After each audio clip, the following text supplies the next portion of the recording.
ಸಾಹಿತ್ಯ ಕ್ಷೇತ್ರದಲ್ಲಿ ಚಿರಪರಿಚಿತವಾದ ಹೆಸರು ಎಸ್.ಎಲ್. ಭೈರಪ್ಪ. 50 ವರ್ಷಗಳ ನಿರಂತರ ಬರವಣಿಗೆ, 20 ಕಾದಂಬರಿಗಳು, ಅಸಂಖ್ಯಾತ ಓದುಗರು. ಹಾಸನ ಜಿಲ್ಲೆಯ ಚನ್ನರಾಯಪಟ್ಟಣ ತಾಲೂಕಿನ ಸಂತೆ ಶಿವರ ಇವರ ಹುಟ್ಟೂರು. ಲಿಂಗಣ್ಣಯ್ಯ ಮತ್ತು ಗೌರಮ್ಮ ದಂಪತಿಗಳಿಗೆ ಒಟ್ಟು 8 ಜನ ಮಕ್ಕಳು. ಇವರಲ್ಲಿ ಭೈರಪ್ಪನವರು 3ನೇಯವರು. ಇವರು ಹುಟ್ಟಿದ್ದು 1934ರ ಜುಲೈ 26ರಂದು. ಭೈರಪ್ಪನವರ ಪ್ರಾಥಮಿಕ ಶಿಕ್ಷಣ ಹುಟ್ಟೂರಿನಲ್ಲಿ ಆರಂಭವಾದರೂ ನಂತರದ ದಿನಗಳಲ್ಲಿ ಆರ್ಥಿಕ ಕಾರಣಗಳಿಂದ ಇವರು ಕನ್ನಡ ಲೋಯರ್ ಸೆಕೆಂಡರಿ ಓದಲು ಸೋದರ ಮಾವನ ಊರು ಬಾಗೂರಿಗೆ ಹೋಗಬೇಕಾಯಿತು. ಇದೇ ಸಂದರ್ಭದಲ್ಲಿ ತಾಯಿ ತೀರಿಕೊಂಡರು. ತಾಯಿ ನನ್ನ 11ನೇ ವಯಸ್ಸಿನೊಳಗೆ ತೀರಿ ಹೋದರು, ಪ್ಲೇಗ್ನಿಂದ ತೀರಿ ಹೋದರು. ಅದಕ್ಕೆ ಮೊದಲು ನಮ್ಮ ಅಣ್ಣ ನಮ್ಮ ಅಕ್ಕ ಇಬ್ಬರೂ ಪ್ಲೇಗಾಗಿ ಒಂದೇ ದಿವಸ 1 ಗಂಟೆ ಅವಧಿ ಒಳಗೆ ಸತ್ತು ಹೋಗಿದ್ರು. ನನಗೂ ಆವಾಗಲೇ ಪ್ಲೇಗ್ ಆಗಿತ್ತು. ಅದು ಹೇಗೋ ನಾನು ಸಾಯಲಿಲ್ಲ ಅಷ್ಟೇ. ತಾಯಿ ಸತ್ತು ಸುಮಾರು 3 ವರ್ಷದ ಮೇಲೆ ಆ ತಂಗಿ ಸತ್ತು ಹೋದ್ಲು. ಆಮೇಲೆ ಇನ್ನೊಂದು ವರ್ಷದ ಮೇಲೆ ಒಬ್ಬ ತಮ್ಮ ಇದ್ದ ನನಗೆ, ಆ ತಮ್ಮ ಸತ್ತು ಹೋದ. ಆ ತಮ್ಮನ ಹೆಣನ ನಾನೇ ಹೊತ್ಕೊಂಡೋಗಿ ನಾನೇ ಸುಟ್ಟು ಬಂದೆ. ಈ ಸಾವು ಅನೇಕ ಆಧ್ಯಾತ್ಮದ ಪ್ರಶ್ನೆಗಳನ್ನು ಹುಟ್ಟು ಹಾಕುವುದರೊಂದಿಗೆ ಧೈರ್ಯವನ್ನೂ ತಂದುಕೊಟ್ಟಿತು. ಇದೇ ಧೈರ್ಯದಿಂದ ಬಾಗೂರನ್ನು ಬಿಟ್ಟು ಸಮೀಪದ ನುಗ್ಗೆಹಳ್ಳಿಗೆ ಬಂದರು. ಸ್ವಾಮಿ ಮೇಷ್ಟ್ರ ಮನೆಯ ಬಾಗಿಲು ತಟ್ಟಿದರು. ಅನಾಥ ಭೈರಪ್ಪನವರಿಗೆ ಈ ದಂಪತಿಗಳು ಆಸರೆಯಾದರು. ಜೊತೆಗೆ 4 ಮನೆಯ ವಾರಾನ್ನ ಕೂಡ ಸಿಕ್ಕಿತು. ನುಗ್ಗೆಹಳ್ಳಿಗೆ ಬಂದಾದ ಮೇಲೆ ಸುಮಾರು 1-2 ತಿಂಗಳೊಳಗೆ ನಾನು ಬಹಳ ಚುರುಕಾಗ್ಬಿಟ್ಟೆ. ಅದಕ್ಕೆ ಮುಖ್ಯ ಕಾರಣ ಒಂದೇನಂತ ಅಂದರೆ, ನನಗೆ ಸ್ವಾತಂತ್ರ್ಯ ಸಿಕ್ಕಿತ್ತು. ನಮ್ಮ ಮಾವನ ಭಯಕ್ಕೆ ನಾನಲ್ಲಿ ಆ ಊರಿನಲ್ಲಿ ಬಾಗೂರಿನಲ್ಲಿದ್ದಾಗ ನನ್ನ ಬುದ್ಧಿ ಮಂಕಾಗಿತ್ತು. ಆಮೇಲೆ ಇಲ್ಲಿ ಸ್ವಾಮಿ ಮೇಷ್ಟ್ರು ಮತ್ತು ಶ್ರೀನಿವಾಸ ಅಯ್ಯಂಗಾರ್ ಅಂತ ಇನ್ನೊಬ್ಬರು ಮೇಷ್ಟ್ರು ಇಬ್ಬರು ನನಗೆ ಬಹಳ ಚೆನ್ನಾಗಿ ಪಾಠ ಹೇಳಿಕೊಡ್ತಾ ಇದ್ರು. ಈ ಮಧ್ಯೆ ಸ್ವಾಮಿ ಮೇಷ್ಟ್ರಿಗೆ ಗೊರೂರಿಗೆ ವರ್ಗವಾಯಿತು. ಚನ್ನರಾಯಪಟ್ಟಣಕ್ಕೆ ಹಿಂತಿರುಗಿ ಬಂದರು. ಅಲ್ಲಿ ನಿತ್ಯದ ಖರ್ಚನ್ನು ಹುಟ್ಟಿಸಿಕೊಳ್ಳಲು ತಿಂಗಳಿಗೆ 5 ರೂಪಾಯಿ ಸಂಬಳದ ಮೇಲೆ ಸಿನಿಮಾ ಟಾಕೀಸಿನಲ್ಲಿ ಗೇಟ್ ಕೀಪರ್ ಆಗಿ ಕೆಲಸ ಮಾಡತೊಡಗಿದರು. ಒಂದೇ ವರ್ಷಕ್ಕೆ ಚನ್ನರಾಯಪಟ್ಟಣದ ಶಾಲೆಯ ವಾತಾವರಣ ಒಗ್ಗದೆ ಮೈಸೂರಿಗೆ ಬಂದು ಹೈಸ್ಕೂಲ್ 2ನೇ ವರ್ಷಕ್ಕೆ ಶಾರದಾ ವಿಲಾಸ್ ಶಾಲೆಗೆ ಸೇರಿದರು. ಮೈಸೂರಿನ ಅನಾಥಾಲಯ ಹಾಗೂ ಹೊಯ್ಸಳ ಕರ್ನಾಟಕ ಹಾಸ್ಟೆಲಿನಲ್ಲಿ ವಾರಾನ್ನ ಮುಂದುವರೆಯಿತು.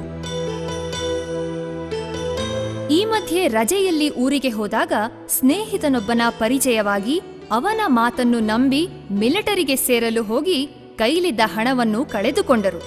ನಾನು ರಾಣೆಬೆನ್ನೂರಿನಲ್ಲಿ ಒಂದು ಹೋಟ್ಲಿಗೆ ಸೇರಿಕೊಂಡೆ. ಆಮೇಲೆ ಅವನು ಒಂದು ಲಾಯರ್ ಹತ್ರ ಅಡುಗೆಯವನು ಹಾಕಿ ಸೇರಿಕೊಂಡೆ. ಆಮೇಲೆ ನಾನು ಅದನ್ನು ಬಿಟ್ಟೆ, ಅಲ್ಲೊಂದು ನಾಟಕ ಕಂಪ್ನಿಗೆ ಸೇರಿಕೊಂಡೆ ನಾನಲ್ಲಿ. ನಂತರ ಬೊಂಬಾಯಿ ಸೇರಿ ರೈಲ್ವೆ ಸ್ಟೇಷನ್ನಿನಲ್ಲಿ ಕೂಲಿಯಾಗಿ ಕೆಲವು ತಿಂಗಳುಗಳಿದ್ದು ಗದುಗಿನ ಕಡೆಯ ಸನ್ಯಾಸಿಗಳೊಂದಿಗೆ ಸೇರಿ ಮತ್ತೆ ಕರ್ನಾಟಕಕ್ಕೆ ಬಂದರು. ಹೀಗೆ 1 ವರ್ಷ ಅಲೆದಾಟವಾಯಿತು. ಆದರೆ ಓದುವ ಬರೆಯುವ ಬಯಕೆ ತೀವ್ರವಾಗಿ ಮತ್ತೆ ಮೈಸೂರಿಗೆ ಹಿಂತಿರುಗಿ ಬಂದು ಎಸ್ಎಸ್ಎಲ್ಸಿಗೆ ಅದೇ ಶಾರದಾ ವಿಲಾಸ್ ಸೇರಿದರು. ಎಸ್ಎಸ್ಎಲ್ಸಿಯಲ್ಲಿ ಮೊದಲ ತರಗತಿಯಲ್ಲಿ ತೇರ್ಗಡೆ ಹೊಂದಿದರು. ಹೀಗೆ ಓದಿ ಆನರ್ಸ್ನಲ್ಲಿ 2 ಚಿನ್ನದ ಪದಕ ಪಡೆದರು. ಭೈರಪ್ಪನವರ ಬದುಕಿಗೆ ಒಂದು ಅರ್ಥವನ್ನು ತಂದುಕೊಟ್ಟಿದ್ದು ತತ್ವಶಾಸ್ತ್ರ. ನಮ್ಮ ತಾಯಿ ಸಾವು ನನ್ನನ್ನು ಬಹಳ ಮಟ್ಟಿಗೆ, ಸಾವು ಅಂದರೆ ಏನು, ಯಾಕೆ ಸಾಯ್ತಾರೆ ಅಂತ ಈ ಥರದ್ದು ಇತ್ತು ಸಮಸ್ಯೆಗಳು. ಆವಾಗ ನಾನು ಇಂಟರ್ಮೀಡಿಯೇಟ್ ಓದುವಾಗ ಯಾಮನಾಚಾರ್ಯರ ಪರಿಚಯವಾಗಿತ್ತು ನನಗೆ. ಅವರು ವಿದ್ವಾಂಸರು ಅಂತ ಅನ್ನೋದು ನನಗೆ ಗೊತ್ತಿತ್ತು. ಅವ್ರ ಹತ್ರಕ್ಕೆ ಹೋಗಿ ಸಾವು ಅಂದರೆ ಏನು, ಯಾಕೆ ಸಾಯ್ತಾರೆ ಅಂತ ಪ್ರಶ್ನೆ ಕೇಳಿದ್ದೆ ನಾನು. ಅವರು ಕಠೋಪನಿಷತ್ತನ್ನು ಕನ್ನಡ ಅನುವಾದ ಕೊಟ್ಟು ಇದನ್ನು ಓದು, ಸಾವಿನ ವಿಷಯ ಇಲ್ಲಿ ಚರ್ಚೆಯಾಗಿದೆ ಅಂತ ಹೇಳಿದ್ರು. ನಾನು ಓದುವಾಗ ಏನೋ ಒಂಥರ ಅರ್ಥವಾದಾಗ ಆಗೋದು, ಆದರೆ ಸರಿಯಾಗಿ ಗ್ರಹಿಕೆ ಆಗ್ತಿರಲಿಲ್ಲ. ಮತ್ತೋಗಿ ಅವ್ರನ್ನ ಕೇಳಿದೆ. ಅವರು ಇನ್ನೊಂದು ಪುಸ್ತಕ ಕೊಟ್ಟರು, ಆನಂದ ಕುಮಾರಸ್ವಾಮಿ ಅವರದ್ದು ಡಾನ್ಸ್ ಆಫ್ ಶಿವ. ಅದನ್ನು ಕೂಡ ನಾನು ಓದಿದೆ. ಅದು ಓದುವಾಗ ಏನೋ ಅರ್ಥವಾದಂಗೆ ಆಗೋದು, ಪೂರ್ತಿ ತಿಳಿತಾನೆ ಇಲ್ಲ. ಅವ್ರನ್ನ ಕೇಳಿದೆ. ಅವ್ರು ಹೇಳಿದ್ರು, ನೋಡು ನೀನು ರೆಗ್ಯುಲರಾಗಿ ಫಿಲಾಸಫಿ ಓದಿದ್ರೆ ಇವೆಲ್ಲ ಅರ್ಥವಾಗುತ್ತಪ್ಪ, ಇದು ಸುಮ್ಮನೆ ಓದಿದ್ರೆ ಆಗಲ್ಲ ಅಂತ ಹೇಳಿದ್ರು. ಮೈಸೂರು ವಿಶ್ವವಿದ್ಯಾಲಯದಿಂದ ತತ್ವಶಾಸ್ತ್ರದಲ್ಲಿ ಸ್ನಾತಕೋತ್ತರ ಪದವಿಯನ್ನು ಪ್ರಥಮ ಸ್ಥಾನದೊಂದಿಗೆ ಪಡೆದರು.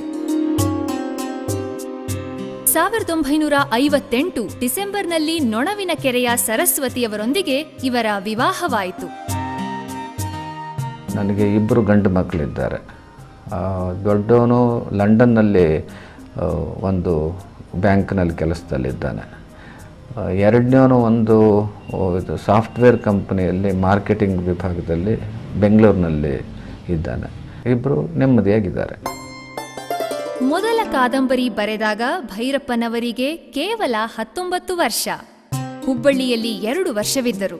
ಧರ್ಮಶ್ರೀ ರಚಿತವಾದದ್ದು ಇಲ್ಲಿಯೇ. ನಂತರ 1960ರಲ್ಲಿ ಗುಜರಾತಿನ ಸರ್ದಾರ್ ಪಟೇಲ್ ವಿಶ್ವವಿದ್ಯಾಲಯಕ್ಕೆ ತೆರಳಿದರು. 1962ರಿಂದ 70ರ ನಡುವೆ ದೂರ ಸರಿದರು, ವಂಶವೃಕ್ಷ, ಮತದಾನ, ಜಲಪಾತ, ನಾಯಿ ನೆರಳು, ತಬ್ಬಲಿಯು ನೀನಾದೆ ಮಗನೇ ಈ ಕೃತಿಗಳು ರಚಿತವಾದುವು. ಗುಜರಾತ್ನಲ್ಲಿ 4 ವರ್ಷವಿದ್ದು ದಿಲ್ಲಿಯ NCERTಯಲ್ಲಿ ರೀಡರ್ ಹುದ್ದೆಗೆ ಕರೆ ಬಂದು ಅಲ್ಲಿಗೆ ತೆರಳಿದರು. ಈ ಸಂದರ್ಭದಲ್ಲೇ ಗ್ರಹಣ, ಗ್ರಹಭಂಗ, ನಿರಾಕರಣ ಮತ್ತು ದಾಟುಗಳನ್ನು ಬರೆದರು. ವಂಶವೃಕ್ಷ ಕಾದಂಬರಿಯಾಗಷ್ಟೇ ಅಲ್ಲ, ಚಲನಚಿತ್ರವಾಗಿಯೂ ಪ್ರಖ್ಯಾತವಾಯಿತು. ಇಲ್ಲಿಯವರೆಗೆ ಭೈರಪ್ಪನವರ 5 ಕಾದಂಬರಿಗಳು ಚಲನಚಿತ್ರವಾಗಿವೆ.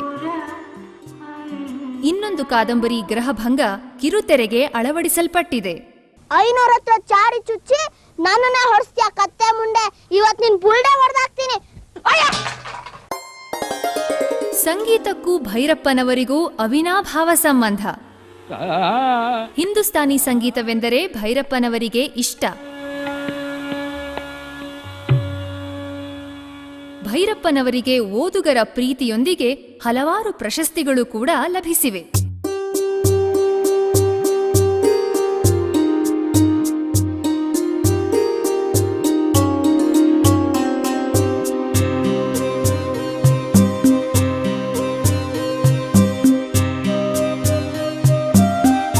ಭೈರಪ್ಪನವರು ಈಗ ಮೈಸೂರಿನ ಕುವೆಂಪು ನಗರದಲ್ಲಿ ವಿಶ್ರಾಂತ ಜೀವನ ನಡೆಸುತ್ತಿದ್ದಾರೆ.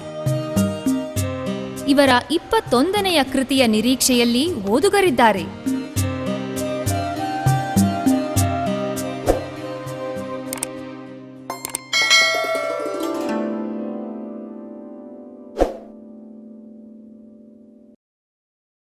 ಲೇಟೆಸ್ಟ್ ಹಾಗೂ ಇಂಟ್ರೆಸ್ಟಿಂಗ್ ಸುದ್ದಿಗಳಿಗಾಗಿ ಬಾಸ್ ಟಿವಿ ಕನ್ನಡ ಚಾನೆಲ್ನ ಸಬ್ಸ್ಕ್ರೈಬ್ ಮಾಡಿ. ಹಾಗೆಯೇ ಬೆಲ್ ಐಕಾನ್ ಪ್ರೆಸ್ ಮಾಡಿ. ಇದರ ಜೊತೆಗೆ ಫೇಸ್ಬುಕ್, ಇನ್ಸ್ಟಾಗ್ರಾಮ್, ಎಕ್ಸ್ನಲ್ಲೂ ಮಿಸ್ ಮಾಡದೆ ಫಾಲೋ ಮಾಡಿ.